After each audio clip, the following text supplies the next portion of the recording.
Tudo bem, pessoal? Como é que nós estamos? Estamos bem aí? Então, fazendo uma referência à sequência das nossas aulas, nós temos mais... Eu fiz uma anotaçãozinha aqui para simplificar, né? Nós temos a aula do dia 28/5, que é hoje, né? Temos a do dia 4/6, do dia 11/6 vai ser feriado e, portanto, não temos aula. E do dia 18/6. Então, nós temos três aulas para tratar dos temas filiação, parentesco, alimentos, tutela, curatela e ATDA, que vocês vão saber em breve, ok? Vamos lá, então. O nosso tema de hoje é filiação. Espero que vocês estejam bem, que vocês estejam com saúde, que estejam disciplinados, que não estejam deixando acumular conteúdo da semana anterior, estejam em dia com relação às aulas, né? E é muito importante esse rigor semanal para não dobrar conteúdo, ok? Nós estamos chegando aí na reta final das nossas aulas, daqui a pouco também prova, né? Enfim, e para que nós tenhamos um ótimo desempenho nessa segunda fase, nessa segunda avaliação e tudo mais, é interessante que se mantenha aí esse mesmo rigor que vocês estão tendo aí, né? No acompanhamento das aulas, ok? Certo, então? Vamos lá. Filiação. Pois bem, como a própria apostila faz referência aqui, né? A questão da filiação no âmbito do direito de família foi a que mais teve impacto e influência na Constituição. Foi um dos pontos mais intensos da Constituição, que acabou com qualquer modalidade de diferenciação de filhos, né? Não podendo ter uma qualificação de filhos ilegítimos, filhos legítimos, aqueles que são advindos pela família casamentária, aqueles que são advindos por outra maneira, não importa, filho é filho e ponto. Né? Não existe nenhum qualificativo ou algum adjetivo que minore direitos, que majore direitos, não existe, ok? O seu é filho, não importa, não vai ter uma classificação, filhos legítimos, filhos ilegítimos, vão ter uma proporção de direitos, uma proporção de herança e tal. Não é essa diferenciação, né? Nós temos um princípio que rege a Constituição, que é a igualdade, né? É a igualdade. Existe esse princípio, que é o primeiro que eu faço referência aqui, que está colocado aí no parágrafo 6º do artigo 227. Os filhos havidos ou não da relação de casamento por adoção, não importa, né? Terão os mesmos direitos, qualificações e é proibida qualquer designação discriminatória relativas à filiação. Não importa, né? Se a origem dessa filiação não vai gerar qualquer tratamento discriminatório, não vai poder ser feita qualquer referência na certidão de nascimento, nada que implique em uma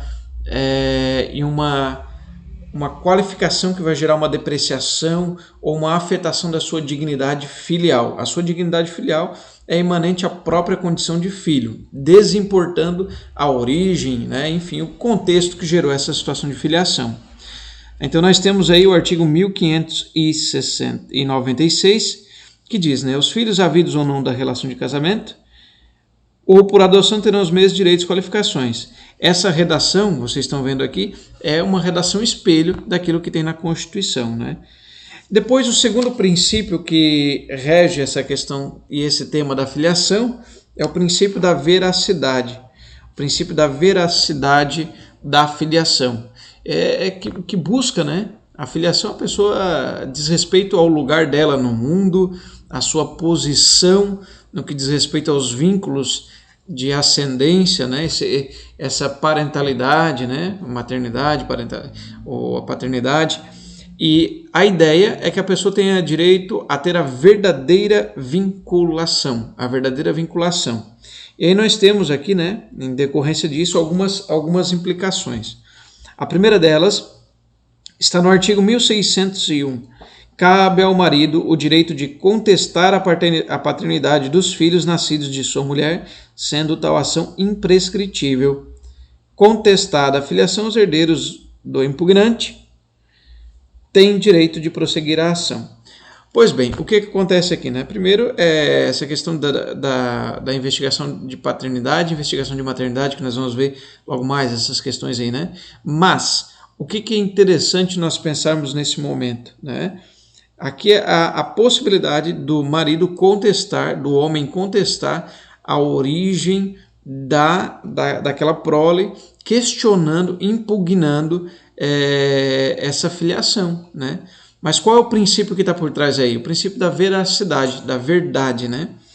E o que nós temos aqui então? Que essa ação para reclamar e discutir a veracidade desse vínculo paterno-filial, ela é imprescritível, não tem prescrição, né? Até porque nós estamos lidando com algo que decorre da existencialidade, um direito personalíssimo, né? É fundamental a pessoa ter a verdade no que diz respeito ao seu lugar no mundo e às pessoas com que ela está vinculada. É interessante também colocar que esse princípio da veracidade sofreu algumas alterações, nós vamos ver, né? A veracidade, algumas décadas atrás, ela era eminentemente biológica para o direito, né? E aí foi evoluindo, né? No sentido de acrescentar aquilo que muitas vezes já acontecia, né? Historicamente tinha, por exemplo, aquelas mães de criação, né? Os filhos de criação, e era uma realidade consolidada, né? E ali era uma situação filial, né? Era uma filiação concreta. E a ideia da verdadeira filiação, ela também ganha esse contorno pela nossa atualidade, né? Também atentando para esse aspecto socioafetivo e não exclusivamente pelo aspecto biológico. A verdade biológica é uma, né? Que pode ser questionada, né? Como aqui nós vemos no artigo 1601, mas também a verdade socioafetiva também pode ser alvo de busca de reconhecimento. O Eládio, né, fez uma referência no grupo do Whats semana passada, uma ação buscando o reconhecimento da filiação socioafetiva post-mortem, ou seja, morreram os pais socioafetivos e se buscava então o reconhecimento dessa relação materno-filial, paterno-filial, mas não por uma origem biológica, que daí o exame de DNA resolveria, né, mas por uma origem socioafetiva, ok? Nós vamos tratar ainda mais esses pontos aí, ok? Vamos lá, né? Essa questão da prescrição, né? Não existe prescrição para se propor com essa ação, né? E aí, né, pessoal, essa alternativa de conhecimento da verdade, né, proposta, ela tem primeiro uma conexão de verdade aqui, né, a partir desse artigo 1601, da origem genética, né? Ele pode questionar a paternidade dos filhos. Qual é a paternidade? Aqui é a paternidade genética questionada, mas nunca esqueçamos então que o princípio da veracidade agora abre-se também para essa dimensão da filiação socioafetiva, pela parentalidade socioafetiva, ok? Bom, agora nós vamos para as modalidades de reconhecimento da filiação. O reconhecimento ele pode ser voluntário ou ele pode ser mediante provocação judicial. Iniciemos então com o reconhecimento voluntário, que ele também é denominado como o reconhecimento espontâneo, né? E geralmente ele se dá de maneira extrajudicial, ok? Então,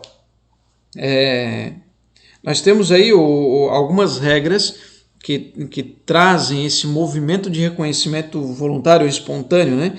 E uma das regras que nós temos é do artigo 1597. Eu vou abrir aqui, opa, vamos lá, ó, 1597, olha só. Eu vou tentar fazer para que fique maior a letra. Vamos lá, seguindo, ficou melhor, né? Ficou mais, a letra ficou maior, né? O artigo 1597, né? Diz ali, presumem-se concebidos na constância do casamento os filhos que, inciso, aqui tem umas regrinhas, né? Aqui tem umas regrinhas que dizem respeito aí à presunção. Essa presunção que está no artigo 1597 é uma presunção relativa, ou seja, pode ser questionada, ela pode ser questionada, não é uma presunção absoluta, né? Então vai ter uma presunção de que essa filiação ela é pertencente à relação casamentária, presumem-se concebidos na constância do casamento, E aí se entende pela jurisprudência que se encaixa pela doutrina também, né? Na constância da união estável, os filhos que... E aí diz, né? Os nascidos 180 dias, pelo menos depois de estabelecida a convivência conjugal. Olha só, presumem-se concebidos, a concepção, vamos lá aqui o desenho, né? Concebidos na constância da união, aqueles que nascerem até 180 dias posteriormente né, ao início da união matrimonial ou da união estável, né? Ora, 180 dias, 6 meses, né? 6 meses não se nasce, então... O que acontece? O legislador está presumindo que para uma garantia da filiação, para uma estabilidade dessa filiação, no que diz respeito a gerar uma presunção, né, para que se diga que aquele filho pertence ao casal, aquele casal que se uniu em matrimônio ou em união estável, se presume também que até aqueles que têm um período próximo, anterior ao início da união. Então, se coloca que aqueles que nascem até 180 dias depois da união, presume-se que eles poderiam ter relações antes do início da união e, portanto, gerar essa estabilidade quanto à figura filial e a sua ascendência genética, né, a sua ascendência, né, naqueles que estão unidos por matrimônio ou união estável. Vamos lá, vamos seguir para o inciso 2. Nascidos 300 dias subsequentes à dissolução da sociedade conjugal por morte, separação, nulidade, anulação do casamento. 300 dias. Divide por 30 dá 10 meses. Então esses 10 meses também, pessoal, olha só, imaginemos, o legislador teve uma cautela extrema, né? Então todos aqueles que nascem no período de até 300 dias, posteriores ao encerramento da sociedade conjugal, morte, separação, nulidade, vai presumir que nasceram desta relação matrimonial ou de união estável, né? Aquele período de 9 meses, né, com uma excedência de 1 mês ali por garantia, né? Inciso 3º, havidos por fecundação artificial heteróloga. Então, reprodução assistida, né? Essa situação de reprodução assistida. Nesse caso, pessoal, aqui, né, nós temos algumas, estava até localizando aqui algumas situações aqui de... Tem um Conselho Nacional de Medicina, tem uma resolução, a 2121 de 2015, que trata dessa questão de reprodução assistida, né? E aí nós temos o seguinte, olha só. Isso no inciso 4º, né? Os havidos por fecundação artificial homóloga, mesmo que falecido o marido. Olha só. Havidos por fecundação artificial homóloga. O que é fecundação artificial? Por uma via que não seja natural, né? Aquela que é conhecida, mas que seja homóloga, ou seja, com a utilização do material do casal, né? Então, vai se presumir concebido na constância do casamento, ou seja, com a sua ascendência fixada nos respectivos cônjuges que estão aí nessa relação, né? Aqueles que tiverem uma fecundação artificial, mas com o uso do material do casal, né? E mesmo que falecido, né? Só que para que tenha a utilização do material do marido falecido, né? Vamos supor que tenha lá o material guardado e porventura ele se acidentou, faleceu, tem o material dele, né? Para a utilização do material tem post-mortem, né? Precisa da autorização dele. Inciso 4º, os havidos a qualquer tempo, né, independente da época em que foi realizado, quando se tratar de embriões excedentários decorrentes da concepção artificial homóloga. Então, olha só, embriões excedentários, né? Então já tem uma preparação de embriões e sobraram, estão lá reservados, e se eles forem decorrentes de uma concepção artificial homóloga, ou seja, desse método artificial, reprodução artificial, com a utilização do material próprio dos cônjuges, vai se entender então que esses embriões excedentários têm vinculação de ascendência com os mesmos, ou seja, com aqueles que com os respectivos cônjuges ou companheiros de uma união estável ou os cônjuges dessa relação casamentária. E olha só, interessante, né? A pessoa vai fazer uma ação, a pessoa entra com uma ação de investigação de paternidade, dizendo que não é pai, e vai questionar a questão genética. Nem sempre aquele que tem um material genético diverso vai poder contestar a sua paternidade. Quer ver o exemplo? O exemplo está no inciso 5, aqui, né? Havidos, ou seja, presume-se concebidos na constância do casamento os filhos que são havidos por inseminação artificial heteróloga, ou seja, material diverso do casal, né? Desde que tenha prévia autorização do marido, né? Então, se tiver a prévia autorização do marido, ele depois nem vai poder questionar a divergência de material dizendo que ele não é, né, o genitor, né? Então, se foi utilizado material diverso de outra pessoa para gerar a inseminação artificial, a reprodução assistida, nesse contexto aqui, do artigo 1597, inciso 5, não vai nem se poder questionar a filiação, dizendo que não tem o mesmo material genético, que ele não é biologicamente o pai. Tá? Ok? Entendido este ponto? Então, né? Só fazendo uma referência rápida.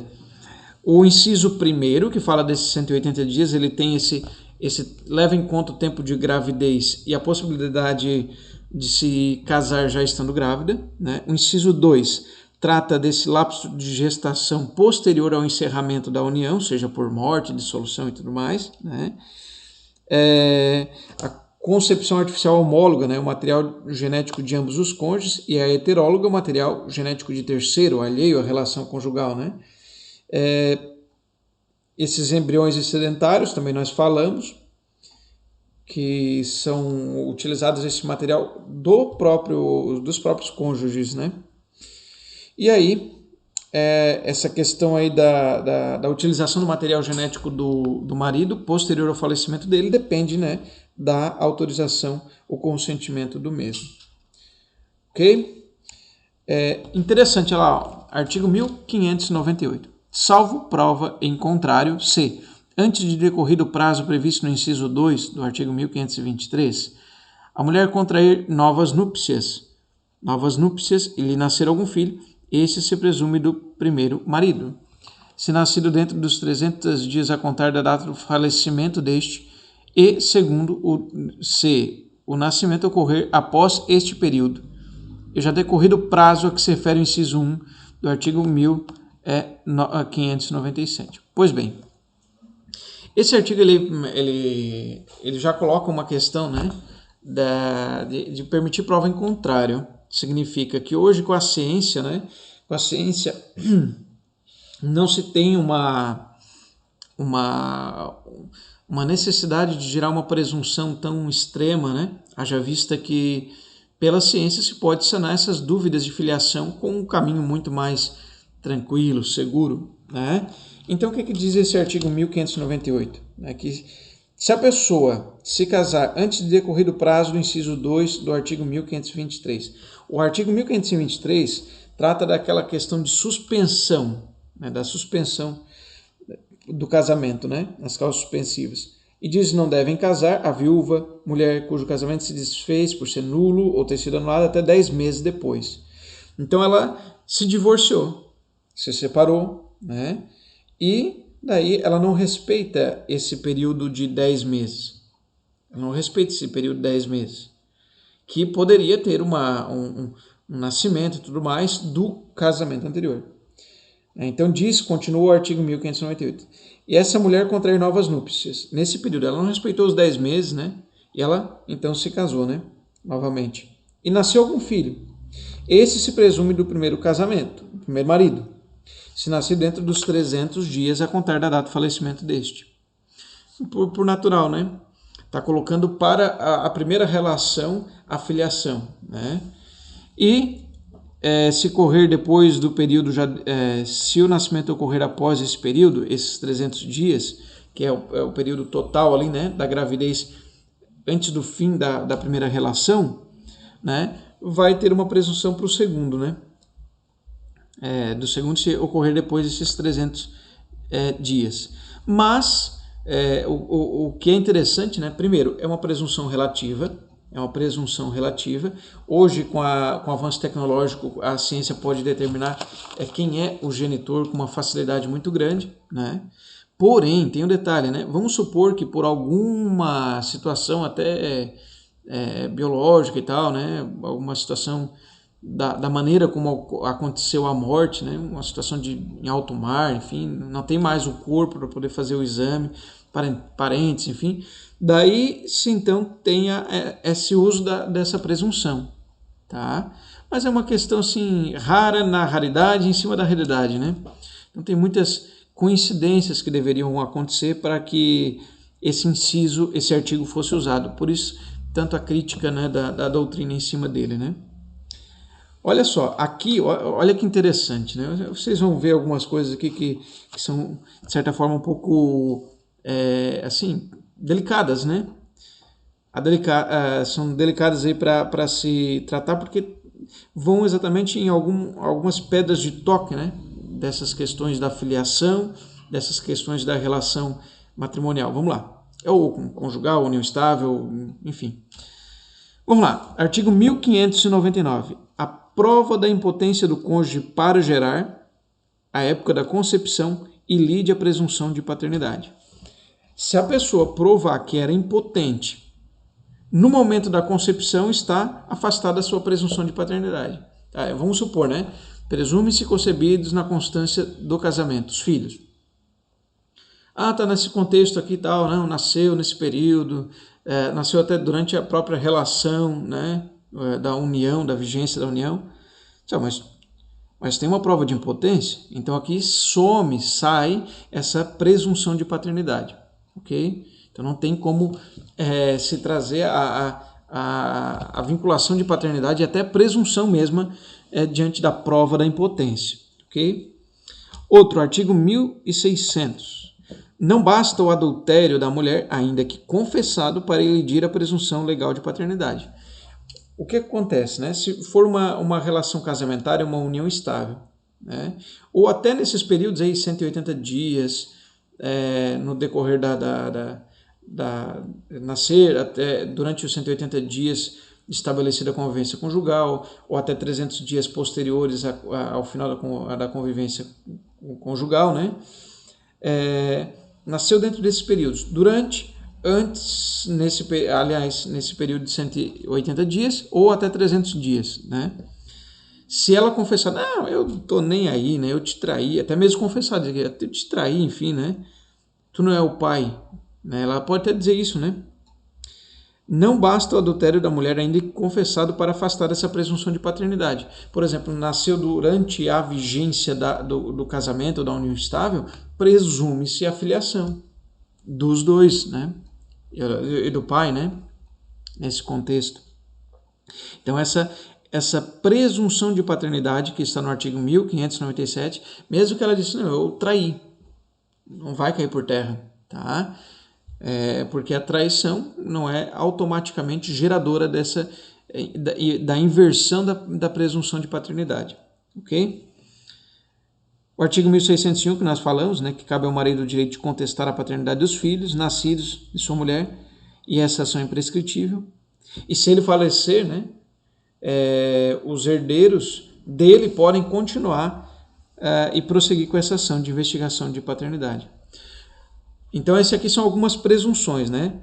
Se a pessoa provar a impotência, lide a presunção de paternidade. Se a mulher confessar que praticou adultério, né? Ainda que ela confesse, não afasta a presunção de paternidade. E o marido pode a qualquer tempo fazer esse direito de impugnação da paternidade. Claro, ele pode questionar a paternidade biológica, mas muitas vezes consolidada a paternidade socioafetiva, essa ele não vai poder fugir, né? E outra aqui, que eu disse, são questões delicadas, né? Artigo 1602. Não basta a confissão materna para excluir a paternidade. Poxa vida, né? Aqui eu disse, tu não é o pai. Imagine o contexto disso, né? Quer saber? Eu vou dizer a verdade, tu não é o pai.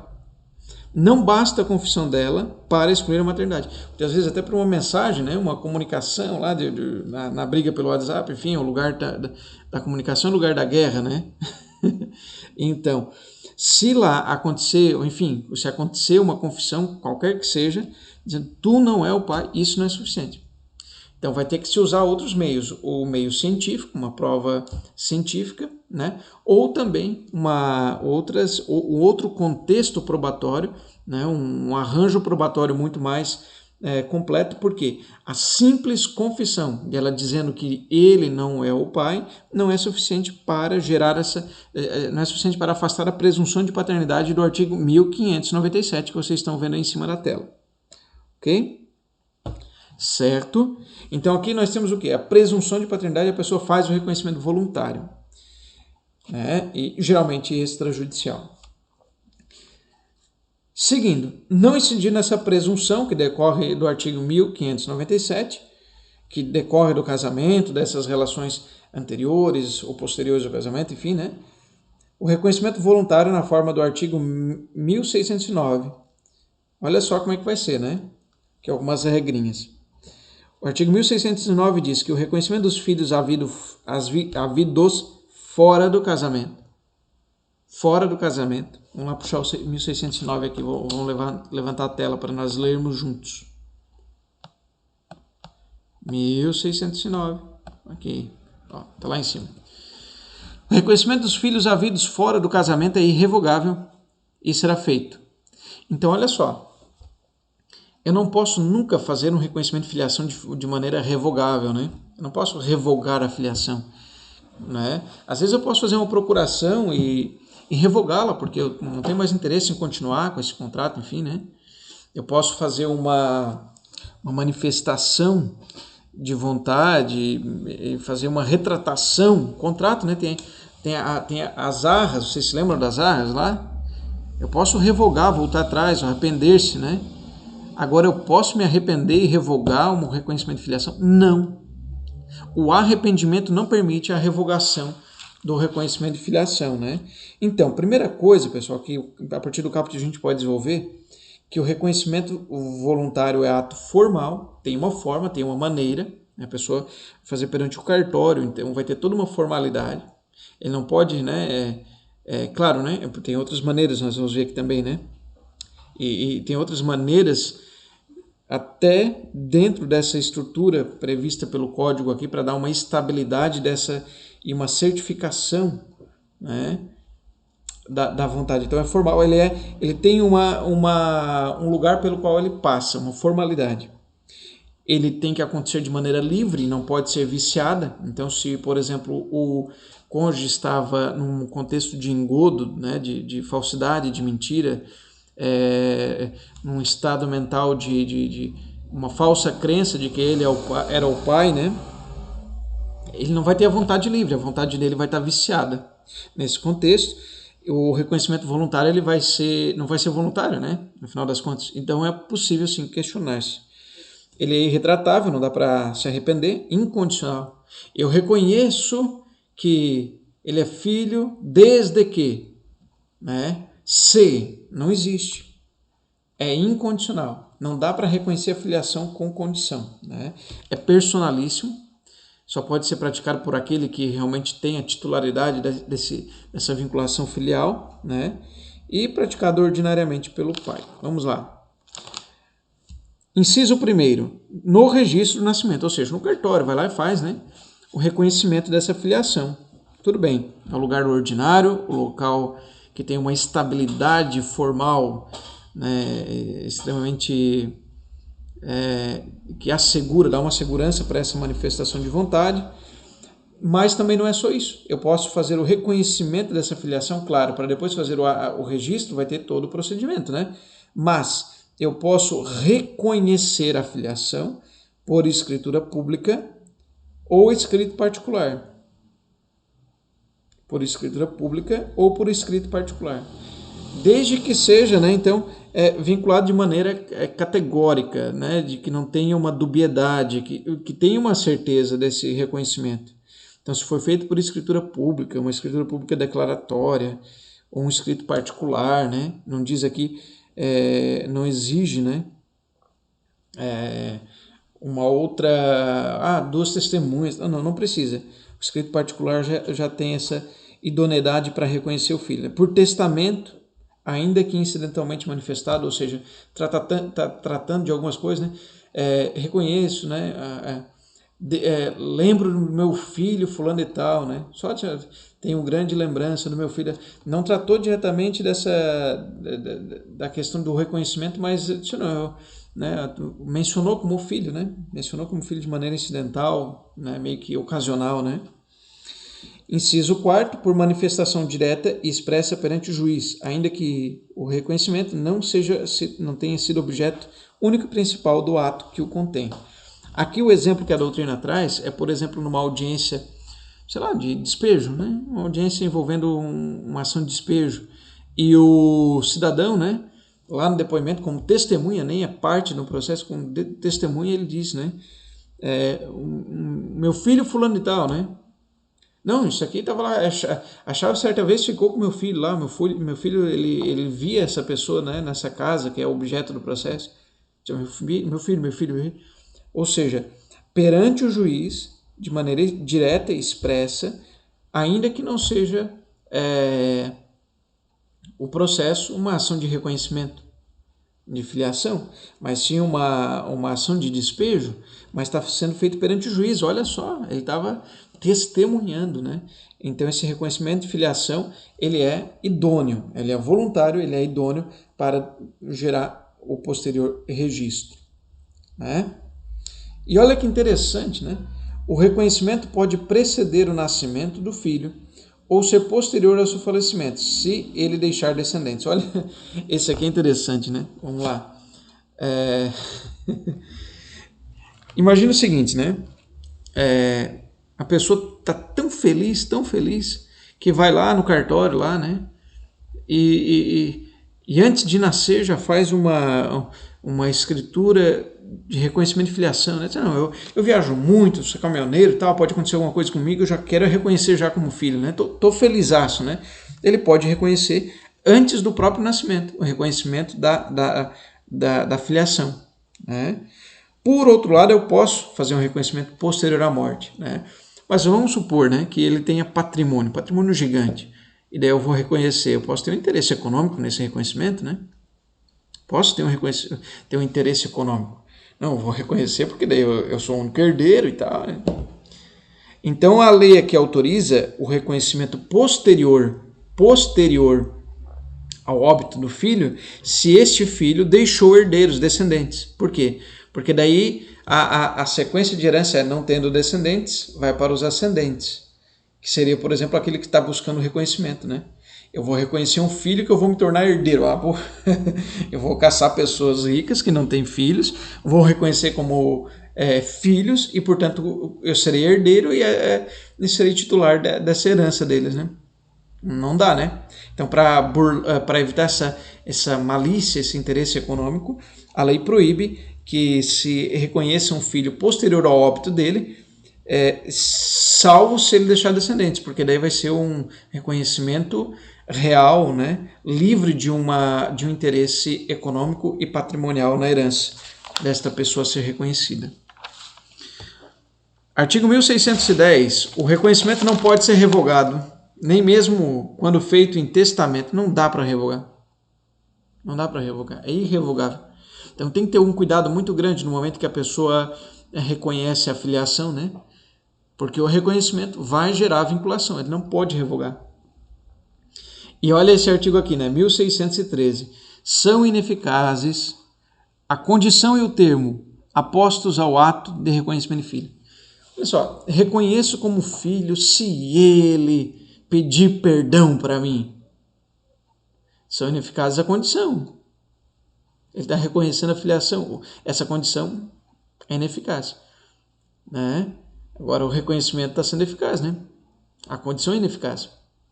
Então, reconheço se ele pedir perdão.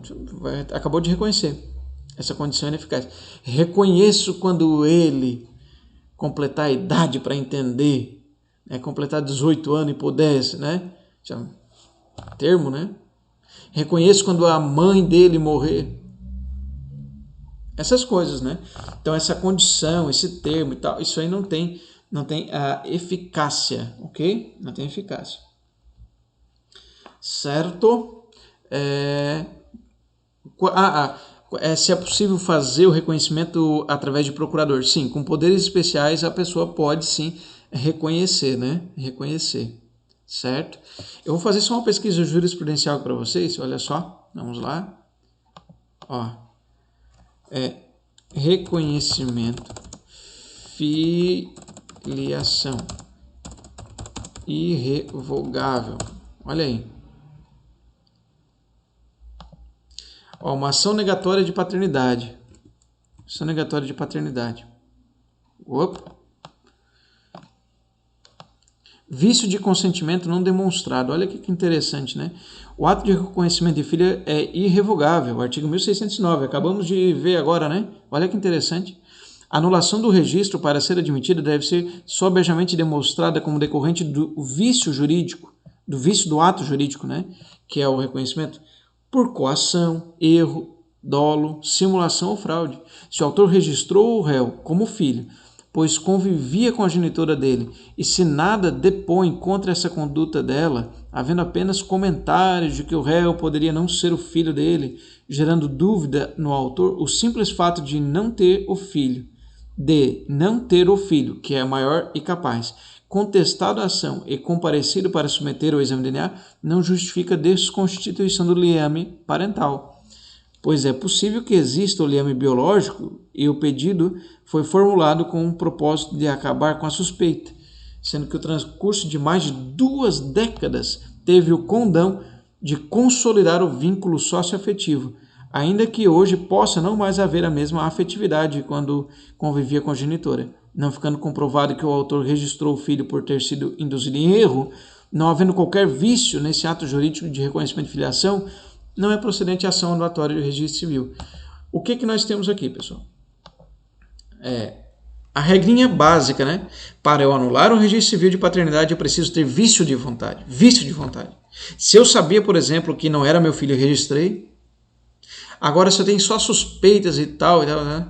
Não é só a entrada com a ação que vai ser suficiente, tá? Para derrubar um registro civil, eu tenho que estar revestido desse vício de vontade, ok? Agora vamos lá para uma outra possibilidade aqui, né? O reconhecimento feito por incapaz. O que acontece, pessoal? Nós temos aqui 2 possibilidades. Quando o menor que reconhece alguém como filho seu é menor absolutamente incapaz, ou seja, menor de 16 anos. Nesse contexto, vai precisar da jurisdição voluntária, porque para tutelar melhor o seu interesse, né, entende-se que o caminho é a via de uma jurisdição voluntária. Agora, se ele tem, por exemplo, 15 anos, vai reconhecer um filho, poxa vida, né? Então, para se garantir aí a idoneidade dessa manifestação de vontade, o reconhecimento dessa filiação feita por quem é menor de 16 anos precisa acontecer em juízo. E a segunda forma é quando é alguém menor relativamente incapaz, ou seja, entre 16 e 18 anos. Se quem vai reconhecer tiver entre 16 e 18 anos, entende a doutrina que sequer precisa da assistência, né? Porque é relativamente incapaz, ele vai ser assistido pelo seu assistente, que é no caso seu genitor, enfim, né? Nesse caso, a doutrina entende que não é preciso que venha alguém e lhe acompanhe, né? Assistindo nesse reconhecimento de filiação. Essa opção nós vemos em Pablo Stozzi, que diz que aqui é um ato existencial, né? E não precisa, para os atos existenciais, um reconhecimento de uma situação de fato, porque não é uma prática de um negócio jurídico que precisa da assistência, né?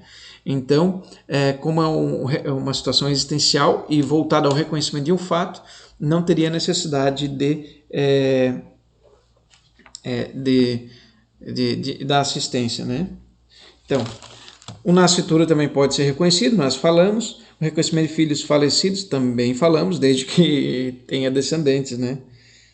E olha só, olha que ponto valioso também, né? O artigo 1614.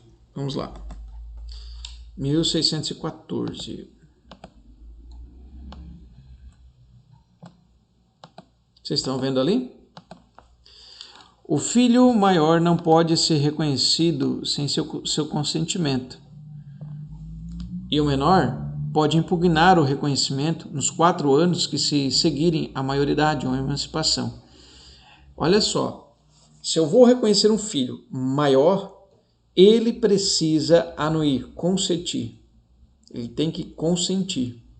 A manifestação de vontade dele precisa passar por ele, né? Agora imagina eu reconhecer alguém que tem 24 anos, 25, 26, né? É maior, capaz, e eu vou ter que passar pelo consentimento dele. Né? Eu preciso da anuência dele. E este que for reconhecido sendo menor, né? Ele alcançando a maioridade, alcançando os 18 anos, ele pode reclamar e impugnar esse reconhecimento de filiação. Se alguém me reconhecer, eu tendo 14 anos, 12 anos, tá? Me reconheceu como filho, né? Reconheceu sendo pai, mas, enfim, tendo esse reconhecimento, diz o artigo 1614 que em até 4 anos posteriores à maioridade, então 18, 19, 20, 21, 22, eu posso reclamar, ou até a partir da emancipação, né, reclamar a impugnação desse reconhecimento. O que acontece? A doutrina, aliás, a jurisprudência, o STJ, até tem um número aqui do RESP, né?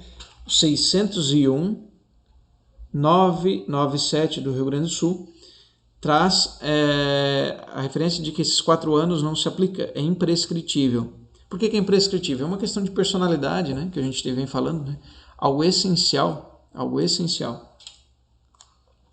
Seguindo, artigo 1611, o filho havido fora do casamento reconhecido por um dos cônjuges não poderá residir no lar conjugal sem o consentimento do outro. Olha só, vamos supor que eu sou casado e vou reconhecer um filho fora do casamento, né? Reconhecer o Joãozinho lá, que tem, 3 anos, né? O que diz esse artigo aqui? Não poderá residir esse Joãozinho no lar aqui com a minha esposa e comigo sem o consentimento da minha esposa. Só que nós temos que fazer a leitura desse artigo 1611 dentro da estrutura protetiva do Estatuto da Criança e do Adolescente, né? Por quê? Vamos supor que essa criança não tenha mais uma alternativa, não tenha alguém para lhe dar suporte, né? Não tem onde morar, né? Faleceu, por exemplo, a genitora e só tem a mim, por exemplo, como pai, né?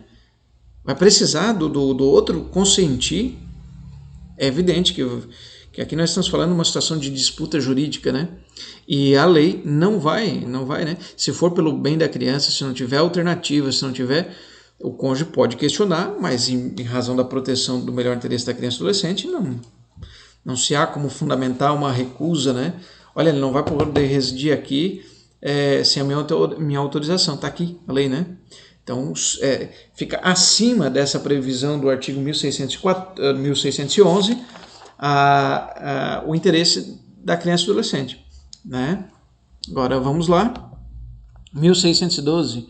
O filho reconhecido enquanto menor ficará sob a guarda do genitor que o reconheceu. E se ambos o reconhecerem, não houverem acordo sobre quem é melhor atender os interesses do menor. Então, o que nós temos aqui, né? Se tem um reconhecimento duplo, né? Se tem 2 pessoas reconhecendo o mesmo filho, tem uma situação de reconhecimento, né? Ou tem 2 que estão linkados com essa criança, né? Esse menor. E não tiver acordo, né? Olha, vai morar comigo porque eu reconheci. Mas tiver disputa, então vai se verificar judicialmente quem atende os melhores interesses do menor. Vai se aplicar as regras da guarda, né? Que nós já vimos aí. Vai ficar com quem? Vai ficar com a guarda, né, de quem melhor atender os interesses da criança, né? Essas regras aí de tutela do melhor interesse da criança e do adolescente. Agora nós vamos para o reconhecimento judicial, né? O reconhecimento judicial, inicialmente a gente pode pensar, né, que ele serve à paternidade biológica, mas não necessariamente. Ele pode ter uma ação de reconhecimento da paternidade socioafetiva, pode ter até apenas o reconhecimento da paternidade para a finalidade alimentar, a paternidade alimentar, ou também apenas e tão somente o direito ao conhecimento à ascendência genética. Então, pessoal, Por mais que nós tenhamos aí, vamos levantar a tela aqui, só um instante aqui, né? Vamos lá, 1608, está lá em cima, 1608. Ó, o que nós temos no artigo 1608? Por mais que o reconhecimento de paternidade, a ação de investigação de paternidade é a mais comum, nada impede de se pleitear uma ação de investigação de maternidade. Olha só, artigo 1608. Quando a maternidade constar do termo de nascimento do filho, a mãe só poderá contestá-la, provando a falsidade do termo ou as declarações nele contidas. É difícil acontecer uma situação em que a maternidade é duvidosa? Não. Acontece, vocês já viram, né? E como é conflituoso, né? Eu vi uma matéria uma vez na Record News, acho que foi, né? De mães que descobriram depois de 20 anos que os filhos foram trocados na maternidade, né? E daí vem um processo de angústia terrível, né? Onde que está o meu filho, né? Este que está comigo é o meu filho, mas onde está o meu filho, aquele que, né, que nasceu de mim, né? Daí vem um processo de angústia terrível, né? E muitas vezes essa situação fica além do plano meramente do reconhecimento e parte para a situação de indenização por dano moral. Tá? Essa troca de filhos na maternidade pode ensejar responsabilidade civil, né? Então, a ação de investigação de maternidade é possível, né? Então, agora, a ação de investigação de paternidade, nós temos algumas questões que são interessantes, né, para a gente tratar. E a primeira delas, que está no Estatuto da Criança e do Adolescente, né, a Lei 8.069, artigo 27, é que esse pedido, essa postulação é imprescritível. É imprescritível. Imagine um filho, né? Eu pretendo entrar com uma ação de investigação de paternidade. E o filho menor, né? Eu tenho 3, 4 anos, né? Não tenho nem a pensão alimentícia para quem... Eu posso buscar esse reconhecimento, né? Mas o interessante é a gente perceber também que existem várias modalidades, várias maneiras de se apresentar a ação de investigação de paternidade, né? Pode ser post-mortem, pode ser do pai com relação ao filho, do filho com relação ao pai, pode ser num contexto de socioafetividade, não biológico, né? Então tem várias circunstâncias aí que nós podemos encontrar essa mesma realidade. Vamos a essa primeira modalidade que é mais comum, né? Onde a legitimidade ativa, quem é o autor da ação, é o alegado filho, que é o investigante, né? Aquele alegado filho investigante, ele vai entrar com essa ação buscando, dizendo assim, olha, fulano e tal é o pai, né? E vai ter essa busca pelo reconhecimento na via judicial, né? Através dos meios científicos, probatórios científicos, né? Testemunhais, dependendo. E como alvo é essa busca da verdade da filiação, né? A busca da verdade da filiação, que é uma busca existencial e, portanto, tem uma relevância sobranceira aí, né? Vamos lá. Legitimidade passiva, quem é que vai ser o réu nesse processo, né? Pois bem, quem vai ser o réu? Primeiramente, vai ser o pretenso, o suposto pai, né? É claro, eu estou apontando para alguém. Estou apontando para alguém. Se eu estou apontando para alguém, olha, eu tenho 3 anos, representado pela genitora, estou propondo ação em face de, sei lá, de Márcio, não sei, né? João, enfim. Esta ação eu direciono para alguém, então ele tem a legitimidade passiva. Só que muitas vezes existe o pai registral aqui. Teve alguém que registrou. Como vai mudar a figura desse pai registral? Então é interessante, é necessário que se busque também, é necessário, né, é um litisconsórcio necessário, a presença do pai registral, porque vai ter efeitos para ele também, então é necessário que ele conste também no polo passivo da ação. E se for uma ação de investigação de paternidade de alguém que é falecido, quem vai ter legitimidade passiva vão ser os herdeiros. Vão ser os herdeiros, né? E também outra possibilidade interessante aqui, até coloquei na apostila, né, de vocês, a possibilidade de investigação de uma investigação avoenga, de uma relação avoenga, né, para demonstrar a relação de avô com relação a neto, né. talvez possivelmente com interesse de herança, porque não existem mais herdeiros, né, nessa primeira linha, né, como vivos, né? Então vai ser necessário talvez reconhecimento da condição de netos para também pleitearem o vínculo que vai ensejar uma busca de direitos sucessórios, por exemplo. E é muito comum, na busca por tutela de interesses sucessórios, o reconhecimento de filiação, né? E nós vamos ver várias implicações que vão surgir disso aí, né? Então, o documento que comprova a filiação, né, até para uma estabilidade, é a certidão de nascimento, né? É o termo de nascimento registrado no cartório, artigo 1603. Sobre a contestação, no procedimento de investigação dispõe-se o artigo 1615, que qualquer pessoa com justo interesse pode contestar a ação de investigação de paternidade ou maternidade. Então não é só... aqui é 1615, né? Tá lá. Vou baixar aqui, né? Qualquer pessoa pode se manifestar dizendo assim, olha, eu estou me colocando no processo para contestar a ação porque eu tenho legítimo interesse, porque sou um cônjuge e vai estar afetando, por exemplo, o meu direito sucessório, se reconhecer essa filiação. Então, eu tenho interesse jurídico, tenho interesse material, né? Certo? Então, não só o polo passivo vai ter a presença do suposto pai, dos seus herdeiros, né, se ele for falecido, mas também de outras pessoas que tenham interesse. A defesa. Imagina, né? A pessoa entra com ação de investigação de paternidade, a genitora vem representando o filho, entra contra o suposto pai. Algumas ações que a gente trabalhou, né? Qual é a alegação na contestação que geralmente aparece? A alegação de que a pessoa tinha várias relações, não tinha uma constância, não tinha parceiros constantes, circulava, né? Só que vocês podem ver, né? A maneira pela qual a pessoa trazer isto pode gerar uma afetação até de responsabilidade civil, porque está apontando uma conduta desonrosa, né, desonesta. Dependendo de como você colocar isso, até no meio extrajudicial, nas redes sociais, enfim, né, pode denegrir a imagem da pessoa, né? Ela era uma... né, isso, aquilo, né? Então, dependendo disso, dependendo da maneira como for posta, né? Agora, se de fato é uma realidade evidente, tem um alicerce probatório relevante, então talvez ele possa dizer assim, olha, eu contesto a paternidade a partir dessa relação, do fato de que ela tinha várias relações e tal, né? Só que no final das contas, isso aí ficou no segundo plano, porque a ação de investigação de paternidade vinculada à questão biológica, ela se resume no exame técnico, né?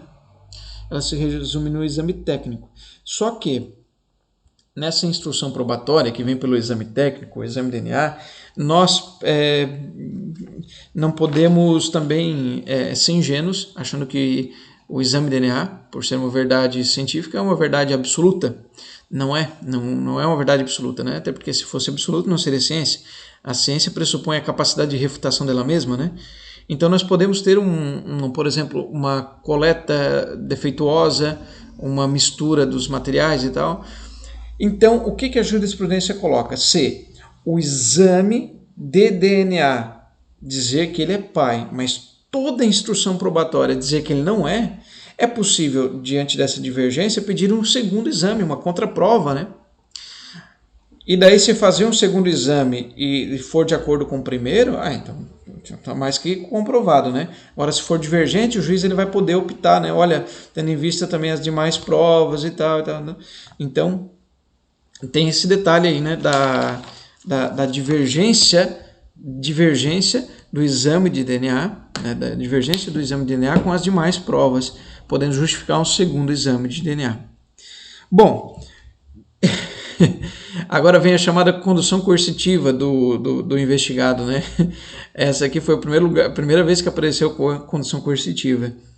E nós temos aí no artigo, na súmula 301, né? Olha só. Em ação investigatória de paternidade, a recusa do suposto pai a submeter-se ao exame de DNA induz uma presunção juris tantum de paternidade. Uma presunção juris tantum de paternidade. Não é que vai ser uma presunção absoluta. Não é porque a pessoa disse, eu não vou me submeter a esse exame de DNA, e eu quero ver, né? Não, presunção relativa. Presunção relativa. Ele pode se dar um caminho probatório diferente para ele, né? Para ele demonstrar, né? Mas o simples fato dele não se submeter ao exame de DNA não é uma presunção absoluta. Mas, por outro lado, isso é interessante, né? Se a pessoa diz não ao exame, ela está gerando um benefício para o outro lado, né? Porque ele não tem... Como diz aquela piadinha, quem não teme, não teme, né? Quem não teme, não teme. Então, por que ele não se submete ao exame e afasta as dúvidas? Né? Se ele está tão consciente de que não há filiação, então submete ao exame. Né? E aí vem o artigo 231 e 232, que é interessante, né? Do Código Civil. Aquele que se nega a submeter-se a exame médico necessário não poderá aproveitar-se de sua recusa. Vai ter um benefício com essa recusa dele? Né? Não, então não está aprovado, então é o princípio da inocência. Não é penal, né? Não é penal. Então ele está assumindo, pelo fato de dizer não ao exame médico, ele está assumindo as consequências também de não ser beneficiado por isso, né? Ele não vai ser beneficiado. Né? Então vai gerar uma presunção. Não tem problema gerar uma presunção. Né? E o artigo 232.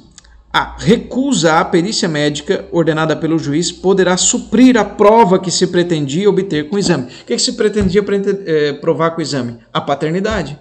Então, a recusa pode suprir, né? Então o juiz pode dizer, olha, você recusou e tal, né? Tem mais alguns elementos aqui, eu reconheço a paternidade. Como acontece, né? Como acontece. Certo? A causa de pedir, aqui nós estamos passando, né? Competência daquele que está pleiteando a condição de filho, né? Reivindicando a condição de filho, é a competência, né? Nós vamos ver também essa questão da competência, tem uma regrinha aqui, né? Se for só o reconhecimento da filiação, é o domicílio do réu. Se for o reconhecimento da filiação com pedido de alimentos, é o domicílio do autor, que é o investigante, né? Investigante. Então a competência é essa aí, quem entra com a ação nós já vimos, que é a legitimidade ativa, a legitimidade passiva também vimos, né? A contestação, em todas essas regras, a parte de instrução, que é a prova pericial, né? E a causa de pedir, né? A relação sexual procriatória, né? Com a finalidade de procriação, né? Ou mesmo que não tenha finalidade, mas ela foi uma relação sexual procriatória, né? E olha que interessante esse artigo 1616, né? A sentença que julgar procedente a ação produzirá os mesmos efeitos no reconhecimento. Tudo igual. Nome, alteração de nome, né? Vai alterar os avós paternos, né? Mas poderá ordenar que o filho se crie e eduque fora da companhia dos pais ou daquele que lhe contestou essa qualidade, né? Então já pode fixar também a guarda. Olha, eu posso entrar com uma ação de investigação de paternidade, pleiteando alimentos, pleiteando a mudança do nome, pleiteando a mudança lá da identificação dos avós paternos, e já dizendo assim, olha, que seja concedida ao final lá na sentença, né, com a guarda, né, a guarda em favor da genitora, né? Isso, claro, sempre pensando no melhor interesse da criança e do adolescente. Outra questão interessante é que algumas ações mais antigas, né? Agora não tem tanta... quando não tinha o exame de DNA, né? Não tinha exame de DNA. Quando não tinha o exame de DNA, imagina, daí uma sentença por prova testemunhal, por as provas testemunhais, uma contradição, né? O juiz viu as provas testemunhais, julgou procedente, reconheceu a filiação na ação de investigação de paternidade. Está pagando pensão e tal, mudou o nome. Só que não foi feito o exame de DNA porque não existia. Quando não tem o exame de DNA, né, tem até o recurso especial 706.987 do STJ, né? Ele diz que não transita em julgado, significa que é possível eu propor, né, uma nova ação pedindo exatamente o exame de DNA. Algumas coisas que nós podemos seguir aqui, né? A paternidade socioafetiva. O que nós estamos basicamente buscando aqui, né, é uma questão genética. Mas eu posso entrar com uma ação de investigação de paternidade ou de maternidade socioafetiva para demonstrar o vínculo paterno-filial, materno-filial, baseado não na genética, mas sim na socioafetividade. Né? Não como o elemento biológico como gerador da situação de filiação, mas como o elemento socioafetivo. Né? Tantas realidades que nós conhecemos aí da mãe do coração, né? O filho de criação, que independente de qualquer formalidade, de qualquer verbalização, de qualquer reconhecimento de filiação escrita, eles têm uma relação socioafetiva de pai e filho, de mãe e filho. Né? Então, nesse sentido, é possível entrar com uma ação de investigação de paternidade socioafetiva, de maternidade socioafetiva. Né? Muitas vezes vai se precisar da manifestação de vontade, que pode ser obtida, por exemplo, em algumas declarações e tal, festas, enfim, né? Que a pessoa mencione, verbalize isso, ou muitas vezes pelo contexto probatório, pela realidade notória, né?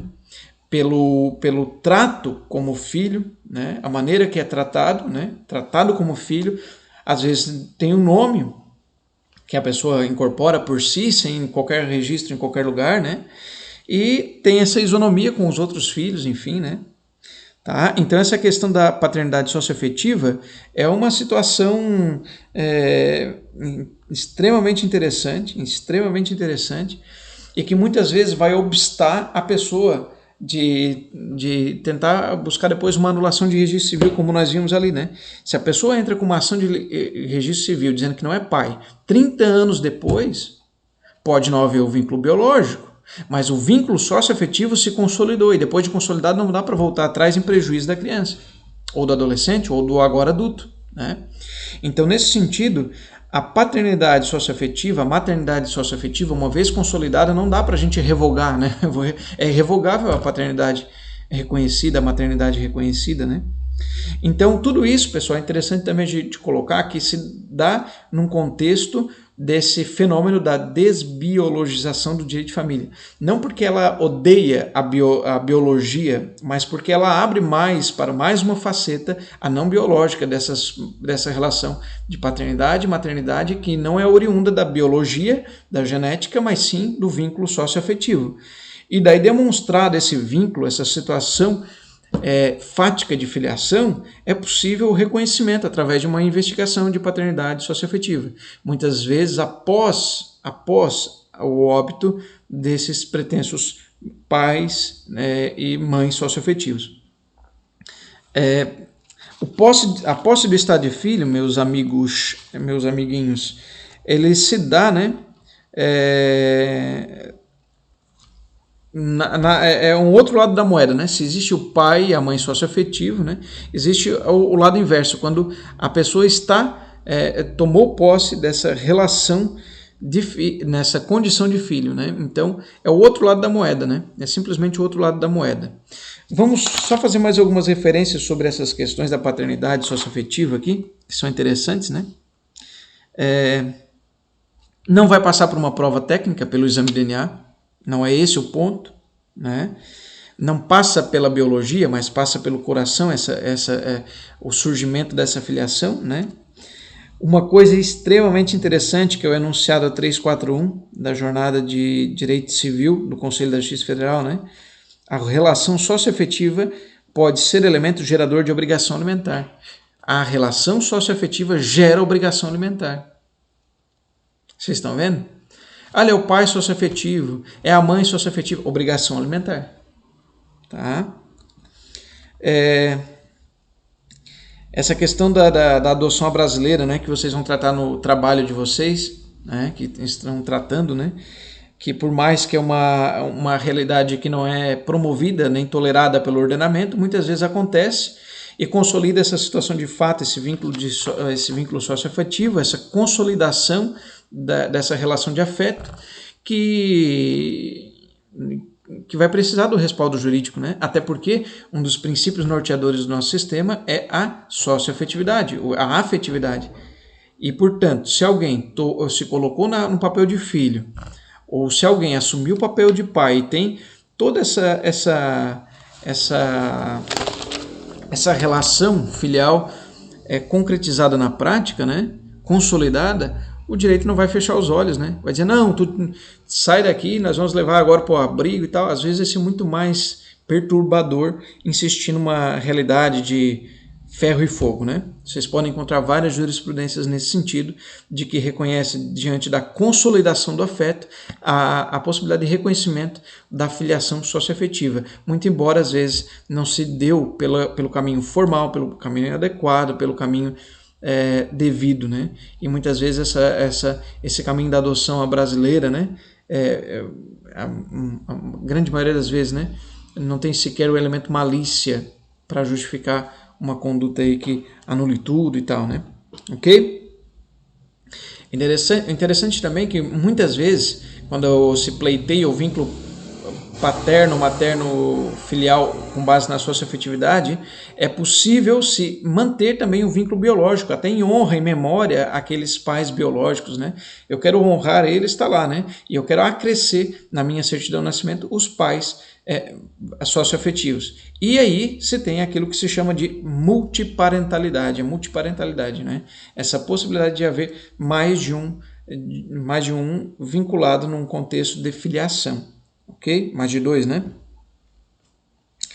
Paternidade alimentar, né? Isso aqui é interessante, né? Eu só vou fazer uma pausinha aqui para nós refletirmos alguns pontos aqui, já vem. Eu disse que ia fazer uma pausa, mas eu que pauso aqui, né? Daí não, para vocês não tem nenhuma, né? O que acontece, pessoal? Vamos supor, né? Vamos colocar uma situação hipotética. Alguém é o pai biológico, né? E tá lá, né?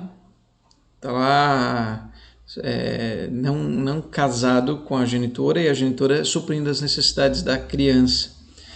E daí essa criança, num contexto, vem uma nova figura que vai assumindo aos poucos a condição paterna, consolida uma paternidade socioafetiva, né? E daí, depois de se consolidado, enfim, né? O pai biológico é chamado para pagar pensão. Daí ele vai dizer, não, eu não sou mais o pai, né?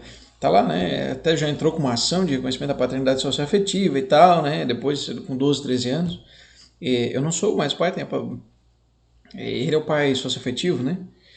E o que acontece? A própria doutrina veio trazer uma questão lógica, coerente, né? Ele, que é o pai biológico, ele não vai poder se excusar da sua obrigação alimentar, negando o pagamento da pensão pela simples justificativa de que agora tem um outro pai, um pai socioafetivo que pode suprir as necessidades da criança, tá? É interessante colocar que ele tem a sua obrigação vinculada de maneira natural pelo seu vínculo, né? O vínculo paterno-filial está ali. Agora, se pela negligência dele abandonou e foi constituído outra pessoa com vínculo socioafetivo, isso não lhe desobriga, né? Isso não obriga. Ele tem responsabilidade, né? Ele concebeu a criança, ele tem responsabilidade, então ele tem que pagar a pensão correspondente. E claro, né? Essa questão ela tem um respaldo doutrinário, se chama paternidade alimentar, significa que ele não tem interesse pela criança, não tem nada, vai talvez lá na frente responder uma ação por abandono afetivo, né? Por ter negligenciado a companhia para a criança, para o filho, mas ele pode ser chamado a qualquer tempo a prestação alimentar, ele não vai poder levantar um muro de que há outra pessoa com vínculo, né, socioafetivo e por isso ele estaria desobrigado, né? Tá? Direito à paternidade biológica e ascendência genética. Vamos lá. A ascendência genética é uma coisa extremamente interessante, né? Muitas vezes a pessoa tem uma realidade socioafetiva vinculada, né? Mas, sei lá, né? Por uma questão de conhecer a sua história, de conhecer, né? Às vezes até por uma questão de saúde, né? Não, preciso saber qual é a minha história genética para o fim de um tratamento, talvez de um transplante e tal, né? Nesse contexto, existe a possibilidade de se reclamar judicialmente o direito à ascendência genética, ao conhecimento da ascendência genética, né? Que é um direito vinculado à natureza do direito de personalidade e que é garantido independente de qualquer outro pedido, né? Eu posso entrar com uma ação para reconhecer e conseguir e obter essa minha ascendência genética, o direito a conhecer a minha ascendência genética. Não vou pedir mudança de filiação, não vou pedir reconhecimento de filiação, não vou pedir alteração de qualquer coisa, não quero pedir pensão alimentícia, nem sucessão, nada. Eu quero só conhecer a minha história genética, né? Então, o direito à ascendência genética não se confunde em nada com o direito a descobrir a verdade biológica para fins de reconhecimento de paternidade. A paternidade é um instituto. A ascendência genética é outra coisa diferente. É um direito autônomo e que eu posso reclamar isoladamente. Ok? A preocupação não é outra senão o próprio conhecimento da minha história genética, né? Para fins de saúde, para fins mesmo de me identificar no mundo quanto pessoa, né? Bom, agora nós encontramos aí a multiparentalidade, né? A multiparentalidade é uma realidade que vem começando a aparecer com mais frequência, e ela tem uma premissa que é não mais estar conectada à perspectiva dual de parentalidade, né? Que é a de parentalidade de primeiro grau, né? Pai e mãe. Mas será que não existe mais alguma, né, um contexto em que traga algum parente, alguém que seja mãe socioafetiva também nessa história? Né? Tem uma jurisprudência, não sei se está aqui, ó, isso. Tribunal de Justiça de São Paulo, né? Preservação da maternidade biológica e respeito à memória da mãe biológica falecida em decorrência do parto e de sua família. Daí, nesse contexto aqui, o que acontece? O que temos, né? Vai manter o nome da mãe socioafetiva, né? A mãe socioafetiva, e vai preservar o nome da mãe biológica na sua certidão de nascimento, exatamente como uma forma de respeito. Poxa vida, a mãe biológica faleceu em decorrência do parto. Né? Eu quero honrar ela e a família dela, mantendo o nome dela como minha mãe na certidão de nascimento minha. Né? Então eu mantenho a mãe biológica, aqui essa decisão do Tribunal de Justiça de São Paulo, mantém a mãe biológica e mantém a mãe socioafetiva. E vai ter o pai também, né? Então vai ter essa estrutura aí que amplia, né? Então, pessoal, é muito interessante essa perspectiva que vem respaldada pelo STF, tá? E com aquela ideia que nós já falamos, né, do rol aberto, do artigo 226, né, que trata das modalidades de família, que pode incorporar novas presenças nessa relação paterno-materno-filial, né, que se somem, né, e que pode, né, ter uma presença simultânea, né, como a gente viu, pode ter o pai registral, que vai ser o pai alimentar, e vai ter o pai socioafetivo. Então pode ter uma presença simultânea. O STF deu uma decisão muito interessante, que no recurso extraordinário 898060, em 2016, dizendo que cabe ao próprio interesse, o próprio interesse de quem está buscando o reconhecimento desses direitos decorrentes da multiparentalidade, né, para escolher se quer se quer manter os dois, se quer, né, talvez tenha um terceiro, enfim, ali num contexto, que é os três, né, ou se quer excluir o pai registral, por exemplo, deixar só o pai socioafetivo, né, ou se quer que se mantenha o nome do pai registral apenas para fins sucessórios, escolher os fins, apenas para obrigação alimentar, né. Então é muito interessante essa decisão do STF, que o filho vai ter a possibilidade de dizer se mantém ou não essa figura que está num contexto de multiparentalidade, se vai manter, se vai excluir. Eu estou buscando o reconhecimento de filiação aqui, com exclusão do pai registral ou a manutenção? É o filho que escolhe. né? E também com a manutenção da mãe biológica ou não? Mantém ou retira? Mantém ou retira? Ele que escolhe. Mantém apenas para fins sucessórios. É a opção. Essa é a decisão que o STF trouxe, né?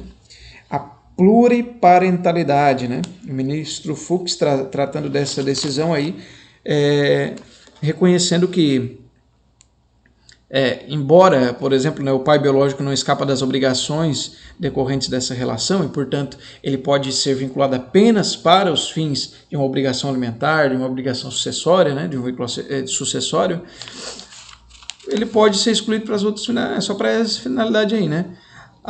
E o interessante, né, nessa questão da multiparentalidade, essa inclusão, né, decorrente da afetividade. A afetividade pode trazer novos sujeitos nessa relação de parentalidade de primeiro grau, né, que são os pais, né, pode incluir uma outra referência aí, né, com exclusão do anterior, o pai registral, a mãe registral, ou com a manutenção apenas para os fins sucessórios ou pensão alimentícia, dependendo do interesse daquele que é o filho que está pretendendo esse reconhecimento no contexto da multiparentalidade, ok?